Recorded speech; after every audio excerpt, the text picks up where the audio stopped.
concernant la question des tests, si on impose un test, je parle de l'école, là, je parle du centre de loisirs, avant de revenir, soit vous attaquez devant le tribunal administratif l'arrêté qui a été pris, parce que c'est un arrêté qui est pris, c'est une mesure, en ce cas-là, individuelle pour le centre de loisirs, mais si l'arrêté n'est pas attaqué et on vous impose les couillons, c'est-à-dire le test pour revenir, vous devez faire passer le test. Sinon, vous ne mettrez pas votre enfant dans le centre de loisirs.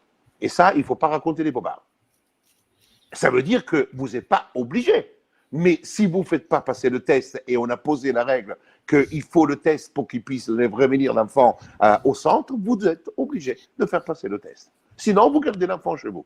Et attention, point fondamental, toutes les informations qu'aujourd'hui, et je le dis à tout le monde, et ça c'est un point de droit que vous devez savoir, que ce soit au niveau des pharmacies, même les pharmacies et pas simplement les médecins, doivent communiquer l'ensemble des informations qui ont trait aux soins dans lesquels il peut y avoir même tout simplement soupçon de Covid-19.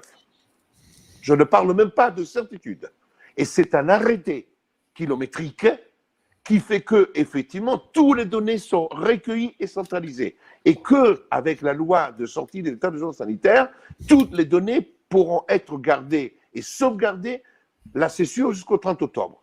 Donc ça veut dire qu'aujourd'hui, on va voir, au fur et à mesure, et encore que la fameuse application n'a pas bien marché, mais il y a quand même des millions, certains 800 000 ou 1 million de personnes qui l'ont téléchargé, il en demeure pour moi que toutes les informations, donc le simple fait de refuser d'avoir passé le test, c'est une information qui remonte dans les banques de données et qui remonte au niveau du groupement qui a été créé entre la sécurité sociale et le comité, la commission spéciale Covid-19.